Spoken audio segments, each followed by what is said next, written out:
America's greatest double agents exposed at the turn of the Cold War.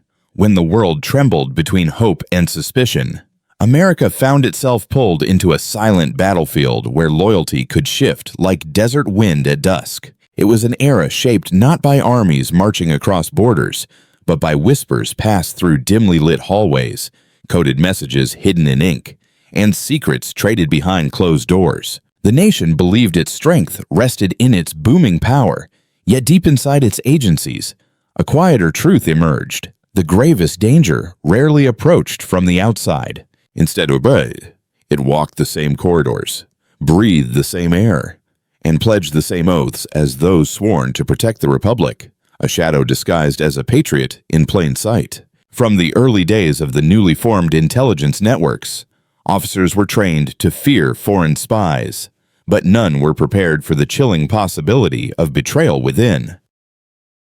The phrase double agent carried a cold weight, a reminder that a single defector could shatter operations built over years and topple missions spanning entire continents. Each revelation of treachery spread through Washington like a fever, leaving even seasoned officers staring at their colleagues with quiet suspicion and forced, brittle smiles. In the vast machinery of national security, trust was meant to be sacred, yet trust became the very currency most easily counterfeited, traded, or weaponized by unseen adversaries. Some double agents were driven by ideology, convinced they were reshaping the world for a greater cause. Others sought money, power, or the thrill of outsmarting their own nation. And some walked the line between loyalty and betrayal so delicately that even they no longer knew which side of history would claim them when the final curtain inevitably fell.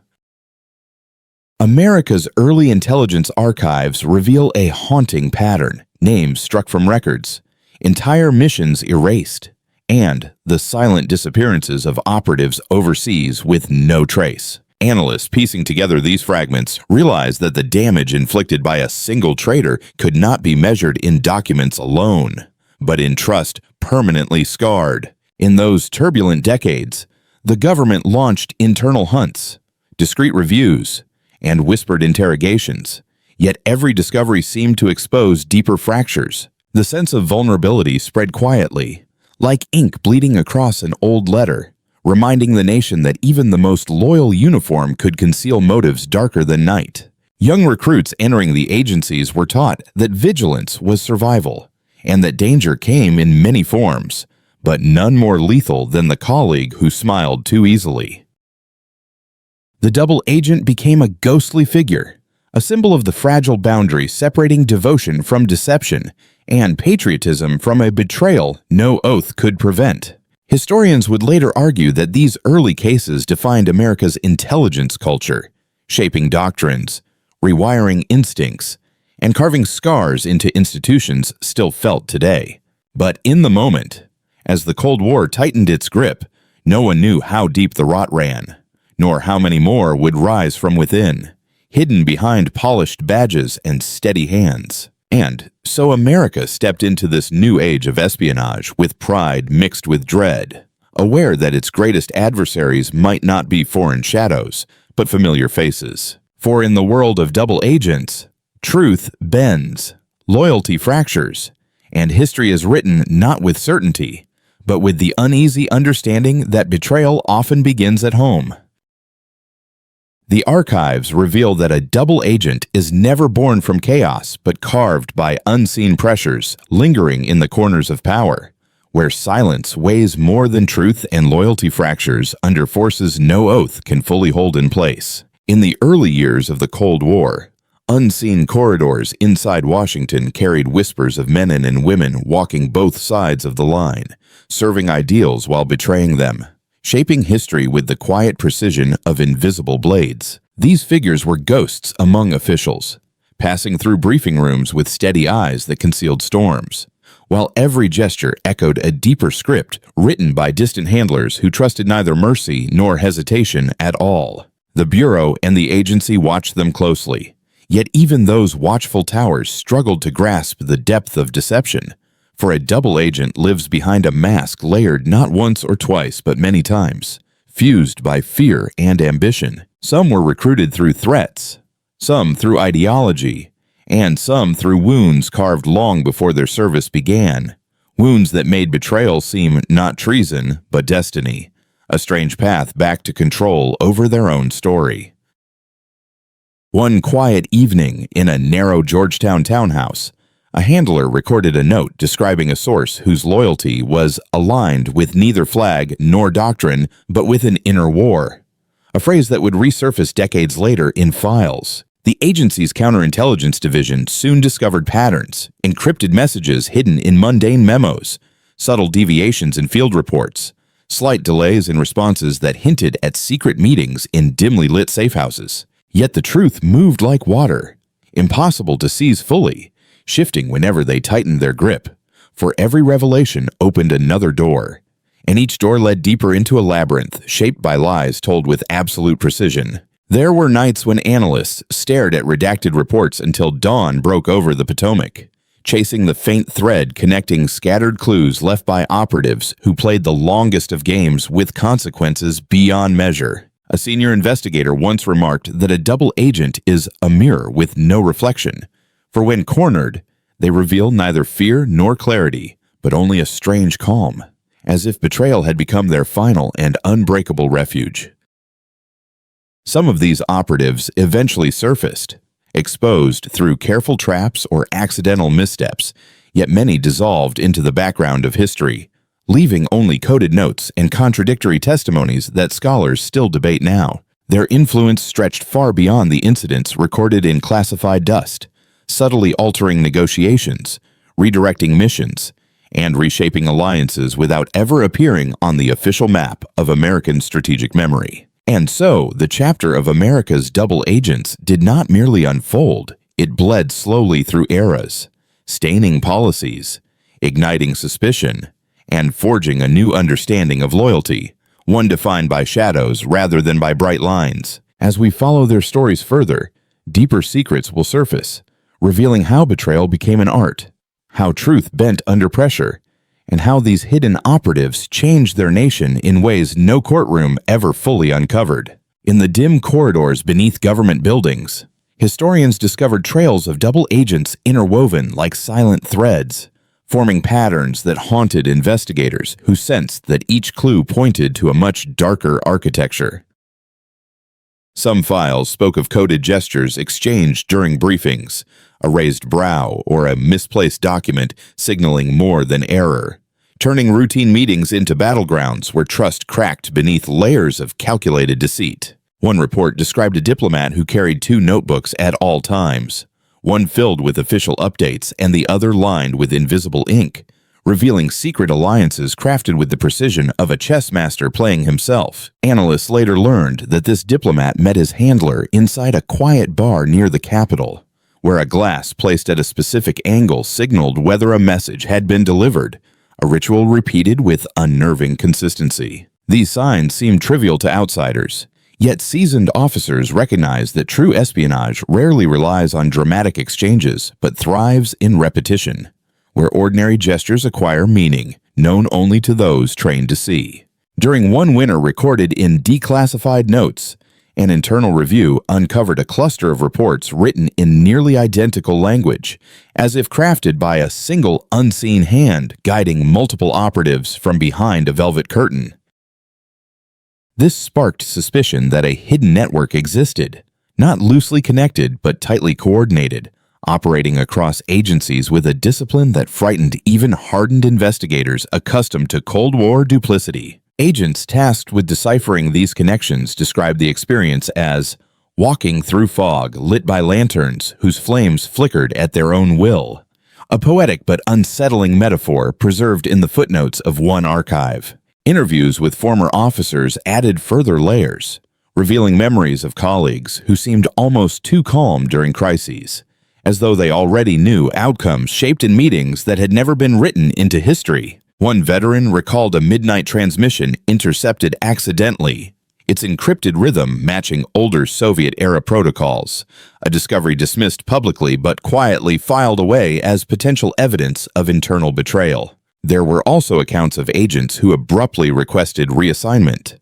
citing burnout or family concerns, only to disappear from intelligence circles with a silence that felt rehearsed, as though they had completed their final act.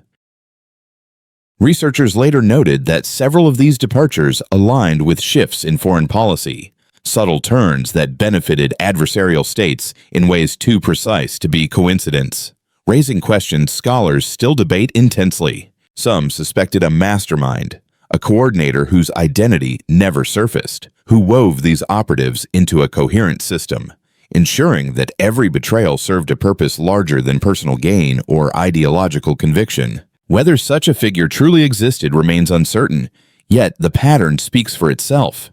A constellation of actions scattered across decades, forming a shape visible only to those willing to step back and witness the full canvas. And, as we move deeper into the labyrinth of America's double agents, we find that history does not merely record betrayal, it absorbs it, reshaping events until truth becomes indistinguishable from the shadows that concealed it. This chapter marks only the midpoint of our descent, for the next revelations will expose not just individuals, but entire structures built to hide secrets so profound they continue to echo through the intelligence world even today.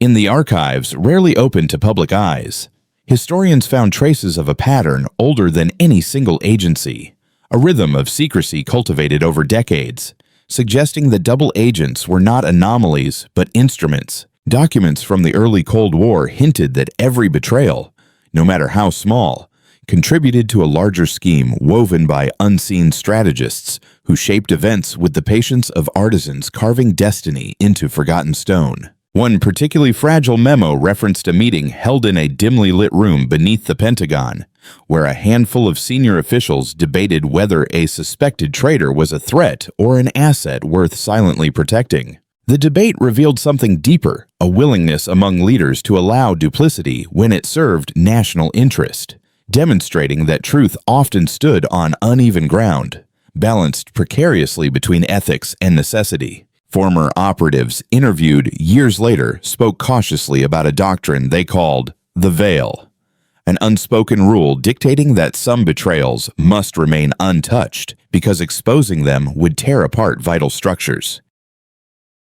These whispers describe scenarios where agencies allowed moles to operate longer than expected, monitoring their movements like hunters studying prey while withholding action until the perfect political moment emerged. Historians examining these accounts sensed a disturbing implication that a double agent's value sometimes increased precisely because he was untrustworthy, turning treachery itself into a strategic weapon wielded with quiet intent. As the Cold War escalated, several incidents recorded in classified journals revealed suspicious coordination between known infiltrators, raising doubts about whether these agents acted alone or followed instructions from above. One veteran analyst recalled a file stamped with an unusual red marking, a symbol he claimed to have seen only twice in his career, representing cases where the truth was deemed too destabilizing for even internal disclosure. He described how this symbol appeared on reports linking domestic officials to foreign handlers, yet instead of triggering alarms, those documents were sealed indefinitely, disappearing into a vault whispered about in legend. Rumors persisted that this vault, nicknamed the Well, contained evidence of operations so convoluted that distinguishing friend from enemy became nearly impossible, leaving even seasoned interrogators uncertain of their footing.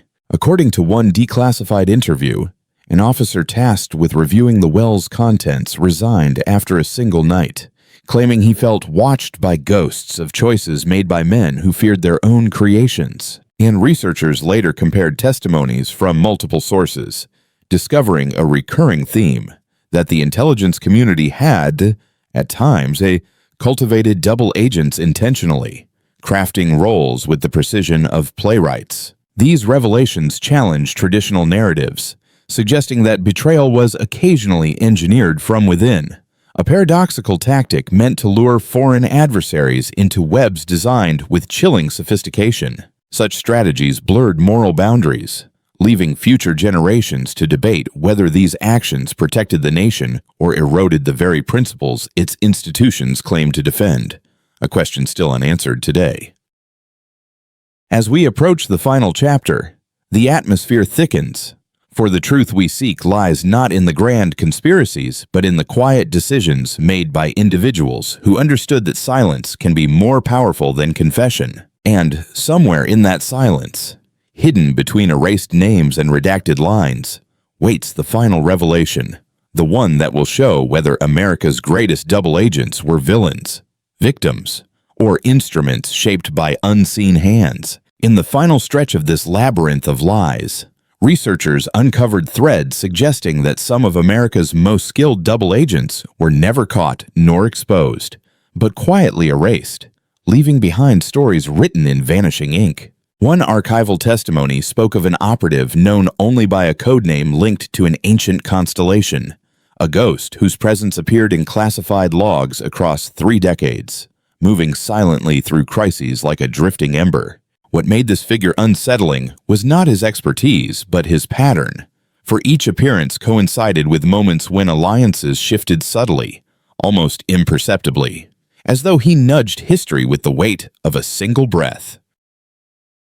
Analysts attempting to reconstruct his identity found contradictions so sharp they seemed intentionally planted, as if someone curated his legend piece by piece, crafting a phantom designed to mislead both allies and adversaries. One historian described this operative as a mirror held to a mirror, a being whose true purpose could only be glimpsed through reflections, never directly, suggesting he might have served more than one master, or perhaps served none. In another sealed interview, a retired handler recalled a night during which a coded transmission traveled through outdated channels, carrying a message marked urgent by repetition, a technique used only in life-or-death crises. But what puzzled investigators was the content, a sequence of names crossed with dates, each corresponding to an unsolved betrayal, as if the phantom agent had offered a final ledger of secrets too volatile to confront openly. Some believed this was a confession. Others argued it was misdirection meant to fracture internal unity. Yet the message ended with a single cryptic line: "Truth endures only where silence is respected beyond fear." The phrase echoed through subsequent inquiries, leaving scholars debating whether the statement served as a warning or a reminder that knowledge itself can be a weapon, capable of wounding those unprepared to wield its weight. Weeks after the transmission, several documents tied to earlier double agent cases vanished from secured storage, sparking theories that someone sought to remove the remaining pieces that could reveal the Phantom's final intention. Some officers believed the disappearance was orchestrated internally, evidence that even in modern intelligence circles, loyalties still shift like shadows cast by a single flame, unpredictable, restless, always hiding new angles. Others argued that the Phantom agent remained alive, operating through proxies or disciples shaped by his methods, ensuring that his influence continued to haunt agencies long after his physical presence faded into uncertainty. Yet perhaps the most haunting discovery came from a memo written decades ago,